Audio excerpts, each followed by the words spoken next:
Good morning, my dear students. So today we will discuss the experiment of Davison and Germer. We discuss Davison and Germer experiment. So in the last lecture we have discussed de Broglie's hypothesis. So that from de Broglie's hypothesis we can say the electron has wave nature. Electron has wave nature. To prove this, we are going to discuss the Davison and Germer experiment. So यहाँ पे electron को wave nature होता है, ऐसा अपन कल de Broglie hypothesis में बताए थे. उसको प्रूफ करने के लिए आज अपन ये एक्सपेरिमेंट को डिस्कस करेंगे. ये एक्सपेरिमेंट में इन्होंने दो साइंटिस्ट डेविसन और जर्मर, इन्होंने इलेक्ट्रॉन का डाइफ्रैक्शन पैटर्न को ऑब्जर्व किया. So they are observe the diffraction effects with the beams of electrons. तो ये डाइफ्रैक्शन इफेक्ट क्यों उन्होंने मतलब डाइफ्रैक्शन इफेक्ट क्यों ऑब्जर्व किया था कि जब ये इलेक्ट्रॉन बीम किसी क्रिस्टल्स पे इंसिडेंट होगा तो वो अगर डाइफ्रैक्ट होता है so we can say electron has wave nature. तो ऐसा बता सकते हैं. लेकिन डाइफ्रैक्शन का एक कंडीशन होता है. डाइफ्रैक्शन का कंडीशन क्या होता है? When light is incident on a plane और object, if the size of object is of the order of wavelength, जो ऑब्जेक्ट है उसका साइज और जो लाइट है उसका वेवलेंथ, सो दो सेम ऑर्डर में अगर होंगे मतलब बराबर होंगे तभी डाइफ्रैक्शन होता है.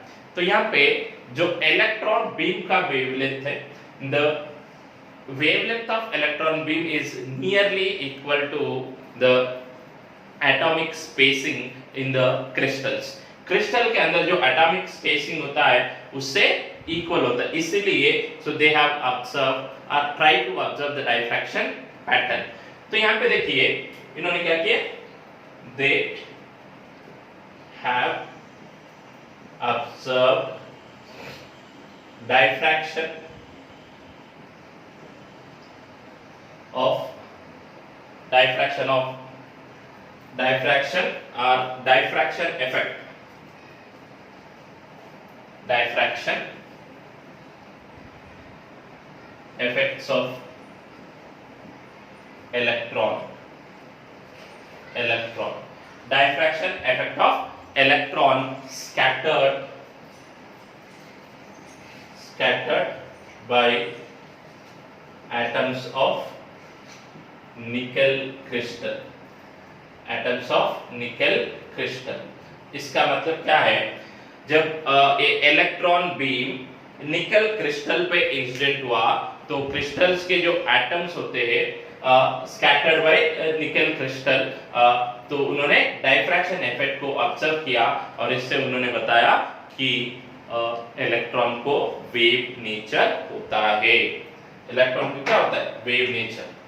तो इनका जो एक्सपेरिमेंट था, इस एक्सपेरिमेंट का प्रिंसिपल क्या है? वेवलेंथ ऑफ इलेक्ट्रॉन क्या है? Wavelength of electron beam is of the order of the spacing of atoms of crystal. क्या है? Wavelength is of the order of wavelength of electron beam is of the order of spacing of atoms in crystal. Crystal में जो atoms होते हैं दोनों के बीच में distance होता है, इसको स्पेसिंग ऑफ एटम्स कहते हैं अपन. So it is the spacing of atoms. So यहाँ पे देखिए जब एक इलेक्ट्रॉन बीम इस क्रिस्टल पे इंसिडेंट होता है तो compulsory so they are diffracted so that they will show the diffraction effects. तो यहाँ पे देखिए इसका जो डायग्राम अगर अपन डिस्कस किए वो डायग्राम ऐसा है.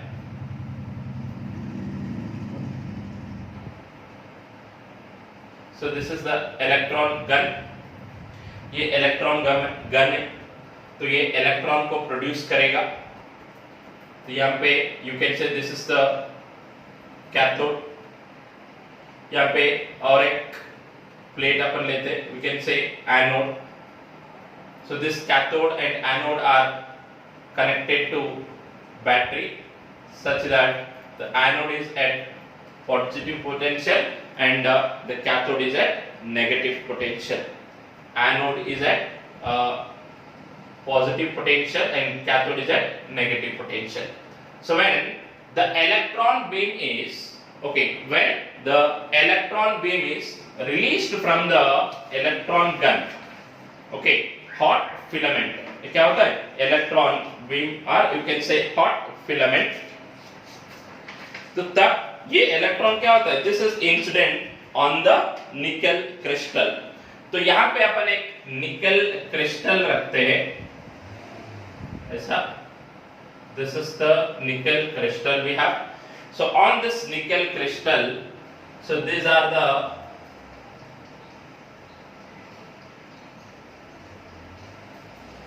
ऐसा इंटर एटॉमिक प्लेन्स होते हैं।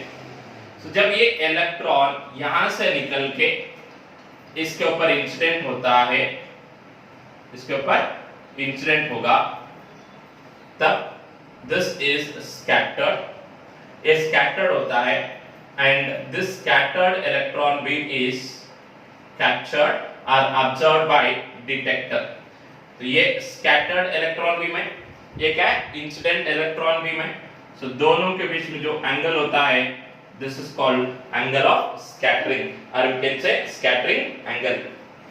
तो ये जो इंटर एटॉमिक प्लेन्स है, इंटर एटॉमिक प्लेन्स अगर ऐसा है, so this is theta and this is also theta.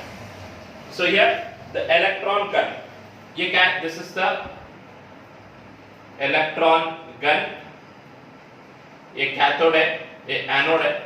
This is what? Incident beam, incident beam and this is the scattered beam. ये क्या है? This is detector. Simple diagram I have drawn, और simple diagram है। Scattered कहने से अच्छा अपन diffracted कह सकते हैं, diffracted. And this is the nickel crystal, nickel crystal.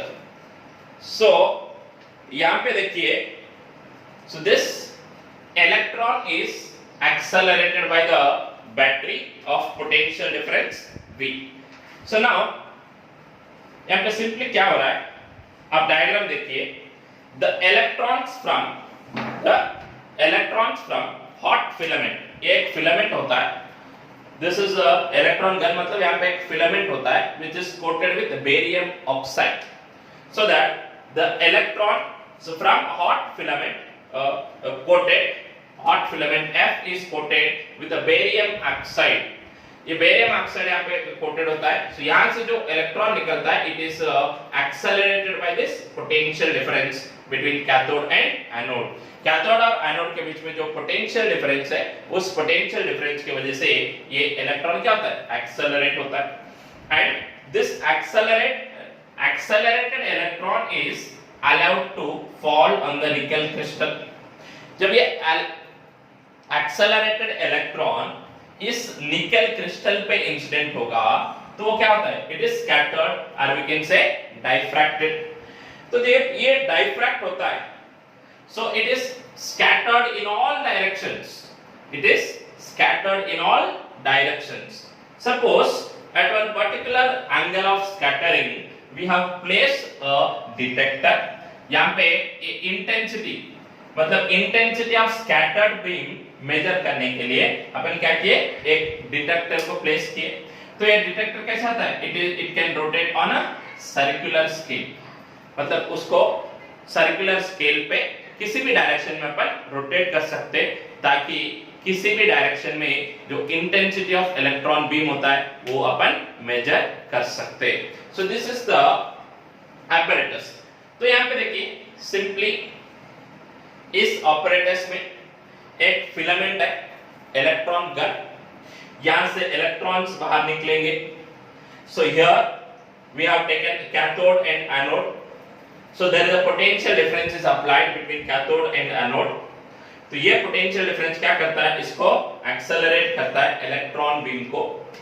ये एक्सेलरेटेड इलेक्ट्रॉन बीम आके निकल क्रिस्टल पे इंसिडेंट होता है, तब ये इलेक्ट्रॉन सभी डायरेक्शन में स्कैटर्ड होगा. तो जब ये स्कैटर्ड होता है तो किस डायरेक्शन में कितना स्कैटर्ड हुआ, मतलब intensity of electron beam, scattered electron beam measure करने के लिए so we use a detector. मतलब ये इलेक्ट्रॉन कलेक्टर होता है, so we call it as detector. और ये डिटेक्टर ऐसा सर्कुलर स्केल पे मूव हो सकता है ताकि आप किसी भी डायरेक्शन में स्कैटर्ड बीम का इंटेंसिटी मेजर कर सकते हैं. तो यहाँ पे इस डिटेक्टर को एक छोटा सा गैल्वेनोमीटर फिक्स करते हैं. One galvanometer is placed to the detector. जब एक गैल्वेनोमीटर अपन प्लेस करते हैं तो deflection in a galvanometer, deflection in galvanometer is directly proportional to intensity of electron beam. So जब galvanometer में deflection आता है तो deflection कैसा आता है, depends on intensity आता है, and that deflection is directly proportional to intensity of electron beam. So यहाँ पे different direction में डिफरेंट एंगल पे अपन intensity of electron beam measure किए तो ग्राफ ऐसा आता है. The graph is observed like this. So यहाँ पे जो ये पीक वैल्यू है, मैक्सिमम वैल्यू है, so here the scattering angle is 50 degrees. How much it is? At a angle of 50 degrees the intensity of scattered electron beam will be maximum. तो यहाँ पे ये पोटेंशियल है. The potential between cathode and anode is varied from 44 volts to 68 volts. तो अपन इस experiment में ये potential कैसा चेंज किए, 44 वोल्ट से लेके 68 वोल्ट तक अपन चेंज करते गए. जब ये पोटेंशियल 44 वोल्ट से लेके 68 वोल्ट तक चेंज किए तो तब at an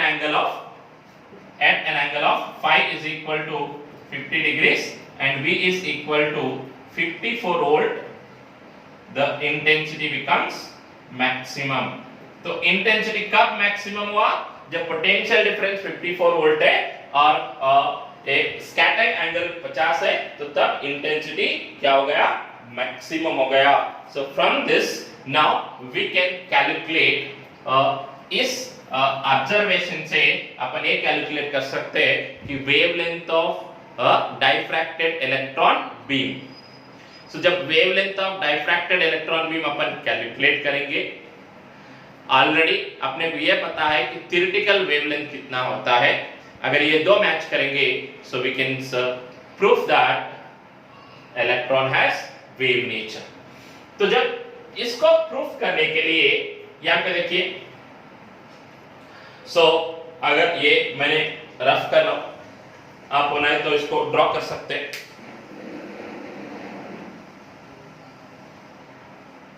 सो यहाँ पे मैंने डायग्राम ड्रॉ किया. सो these are the molecules placed in the crystal. These are the interatomic planes. तो जब एक इलेक्ट्रॉन भी यहाँ पे इंसिडेंट होता है, so it is scattered. जब ये scattered होता है, the angle of scattering is 50 degrees. तो ये कैपिटल D क्या है, the interspacing between the two molecules. D क्या है, distance between interplanes. तो यहाँ पे अगर अपन ये डायग्राम यूज करेंगे तो देखिए ये टोटल एंगल कितना होता है, 180 degrees. Total angle is 180 degrees. तो तब theta plus phi plus theta, ये पूरा कितना होना चाहिए, 180 होना चाहिए. सो अब देखो 2 थीटा इज इक्वल टू कितना होता है, 180 माइनस 5. ओके, 180 माइनस 5, तो theta is equal to 180 minus 5 by 2. तो देखिए ये 5 कितना है, 50 है, तो तो 180 माइनस 50/2 मतलब 130/2 कितना होगा 65 degree. So now we got theta is 65 degree. तो यहां पे देखो फ्रॉम ब्रैग्स लॉ क्या बताता है for nth order of diffraction beam n lambda is equal to 2d sin theta। तो यहां पे ये फर्स्ट ऑर्डर है एंड इंटरएटॉमिक स्पेस प्लेन्स 0.91 एंगस्ट्रम्स होता है। फॉर निकेल क्रिस्टल 0.91 एंगस्ट्रम्स है, तो तब 1 into lambda is equal to 2 into 0.91 into sin 65। ये सारे वैल्यूज अपन सब्स्टिट्यूट करने के बाद यहाँ पे जो लैम्डा है वो लैम्डा आता है 1.65 एंगस्ट्रम्स।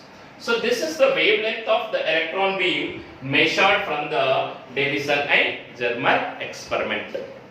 तो अब theoretically देखो,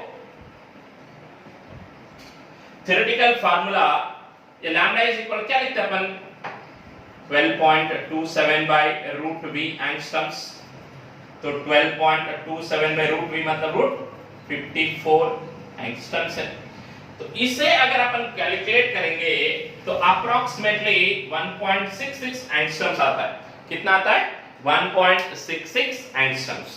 So from this it is concluded that the wavelength of the scattered beam in a Davison and Germer experiment and the theoretical values are same, so that there is a wave nature for electrons, or we can say we can observe the diffraction effect of electrons। तो diffraction effect तभी आते जब ये wave होगा, so it has a wave nature। so इससे अपन ये कह सकते हैं कि the electron has wave nature।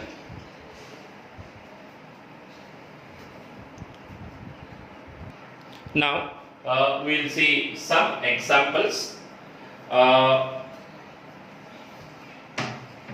First example we'll see is light of wavelength 5000 angstroms falls on a sensitive metal plate।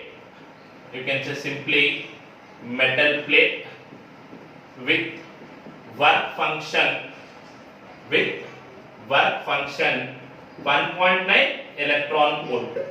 then find kinetic energy of photoelectrons।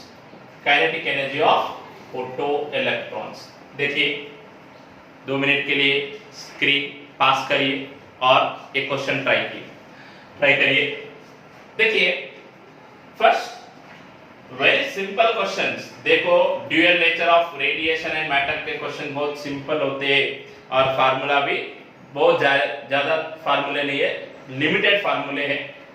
तो यहाँ पे देखिए उन्होंने क्या दिया हुआ है, लैम्डा दिया हुआ है 5000 एंगस्ट्रम्स, वर्क फंक्शन दिया हुआ है 1.9 इलेक्ट्रॉन वोल्ट और काइनेटिक एनर्जी फाइंड आउट करना है। सो काइनेटिक एनर्जी का जो आंसर है ऑप्शन में जूल्स में होगा, इलेक्ट्रॉन वोल्ट में होगा। तो यहाँ तो वर्क फंक्शन इलेक्ट्रॉन वोल्ट में दिया हुआ है, सो ये इजी बनता है ताकि अपन काइनेटिक एनर्जी इलेक्ट्रॉन वोल्ट में फाइंड आउट करें। अगर आंसर जूल में होता है तो बाद में अपन कन्वर्ट कर सकते हैं। तो फार्मूला क्या है यहाँ पे, काइनेटिक एनर्जी का फार्मूला क्या होता है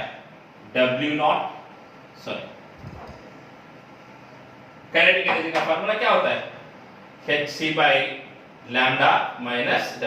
ये आप आइंस्टाइन फोटोइलेक्ट्रिक इक्वेशन का पहला फार्मूला मैंने जो लिखा था। तो देखिए इसको ऐसा लिख सकते हैं अपन, ये अगर आपने को इलेक्ट्रॉन वोल्ट में चाहिए तो कितना लिखना है 12400 by lambda in angstroms minus w। देखो अब ये इलेक्ट्रॉन वोल्ट है, ये वैल्यू इलेक्ट्रॉन वोल्ट में आएगा तो काइनेटिक एनर्जी इलेक्ट्रॉन वोल्ट में आता है। सो 12400 बाय 5000 माइनस w नॉट कितना है 1.9। ये देखो 12400 बाय 5000 मतलब सिंपली 5 2 10 तो 24 है, 5.24 मतलब कितना बचता है 4, so we can write it is 2.20 मतलब 4, 4 मतलब 8, 40, so 2.48 minus 1.9, so that it is the kinetic energy is equal to we have 0.58 electron volt.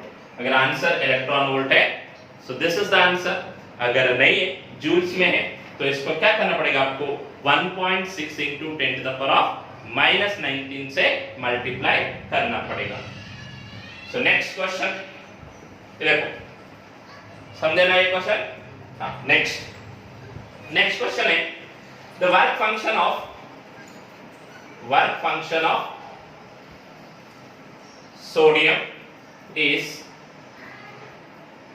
2.3 electron volt and copper is 4.5 electron volt. Then find the ratio of their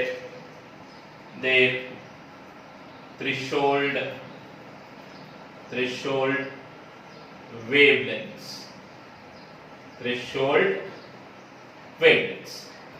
Okay, 2 minute के लिए video पास करो और question का answer try करो. नहीं आता है तो सॉल्यूशन देखना. यहां पे देखिए सॉल्यूशन. वर्क फंक्शन दिया गया. सोडियम का वर्क फंक्शन ऐसा मानते हैं कि W1 2.3 इलेक्ट्रॉन वोल्ट, कॉपर का मानते हैं W2 4.5 इलेक्ट्रॉन वोल्ट. क्या फाइंड आउट करना है? Threshold wavelengths. तो पहला फार्मूला लिखो. किसका? वर्क फंक्शन का फार्मूला क्या होता है? hc by lambda. इसका मतलब क्या है? This W is inversely proportional to lambda, क्योंकि h and c दो कांस्टेंट होंगे. तो आप देखिए जब ये इनवर्सली प्रोपोर्शनल है तो आपने को क्या फाइंड आउट करना है? Ratio of wavelengths of sodium and copper. Sodium and copper मतलब सोडियम का वेवलेंथ होता है λ1, कॉपर का होता है λ2. सो λ1 by λ2 इक्वल क्या आता है? W2 by W1, क्योंकि इनवर्सली प्रोपोर्शनल है. So that λ1 by λ2 is equal to 4.5 by 2.3. उन्होंने क्वेश्चन में नियरली बताया वेवलेंथ्स, नियरली, इसलिए ये रेशियो कितना होता है? λ1 by λ2 equal to 2 by 1. The ratio will be 2 by. Okay, देखो यहाँ पे simply kinetic energy find out करना था. यहाँ पे वेवलेंथ का रेंज मतलब थ्रेशोल्ड वेवलेंथ का रेशियो फाइंड आउट करना. अब तीसरा क्वेश्चन देखो. यहाँ पे एक ग्राफ दिया हुआ है. कभी-कभी ग्राफ देते हैं तो कभी-कभी ऐसा बताते हैं in a graph drawn between the potential difference and frequency the x intercept मतलब ये the x intercept is 0.5 into 10 to the power of 15 hertz. कितना है? 0.5 into 10 to the power of 15 hertz, and its work function is its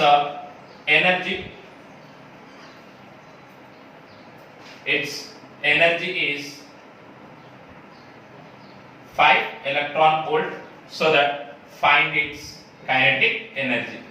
देखो question में उन्होंने graph बताया. Graph से अपने को x इंटरसेप्ट बताया कितना? 0.5 into 10 to the power of 15 hertz, और वेवलेंथ का एनर्जी ऑफ इंसिडेंट रेडिएशन वो बताया कितना? 5 इलेक्ट्रॉन वोल्ट, ताकि उसका काइनेटिक एनर्जी अपन फाइंड आउट कर सके.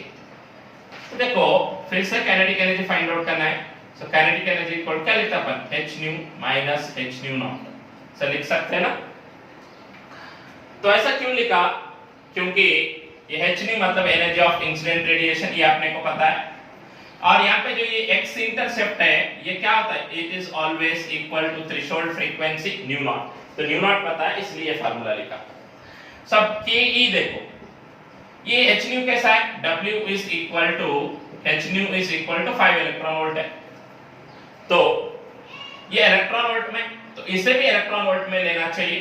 तो तब दिस इज 5 माइनस, अगर ये इलेक्ट्रॉन वोल्ट में आना चाहिए तो h क्या होना चाहिए?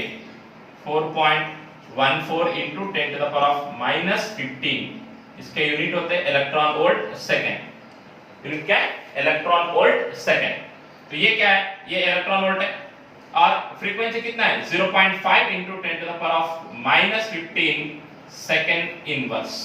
ये देखो, ये 5 इलेक्ट्रॉन वोल्ट्स है, माइनस ये देखो, ये माइनस 15 है, ये प्लस 15 है, कैंसिल हो जाएगा। 4.14 into 0.5 is approximately 2.07। ये देखो, सेकेंड कैंसिल, यूनिट्स क्या थे? इलेक्ट्रॉन वोल्ट आएंगे, so that it is approximately 3 electron volt.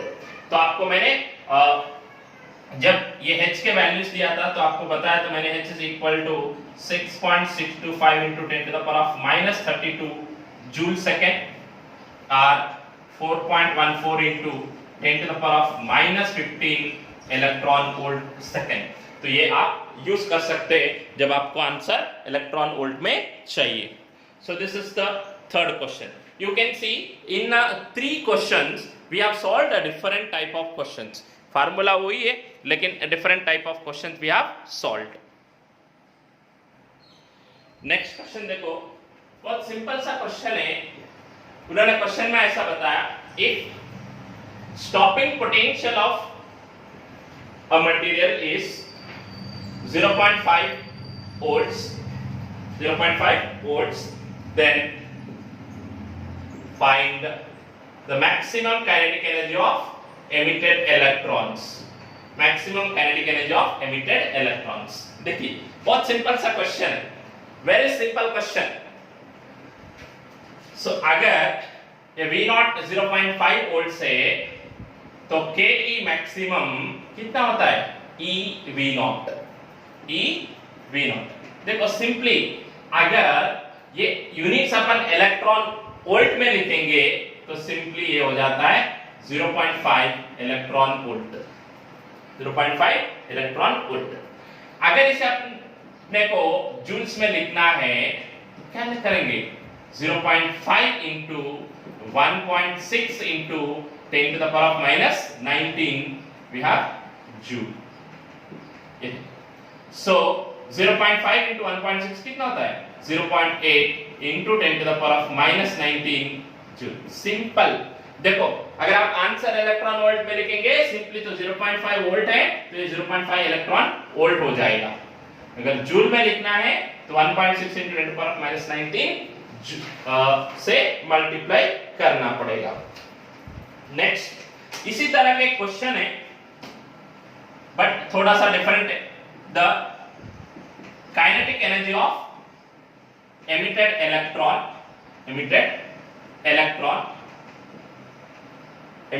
electron from a metal surface by wavelength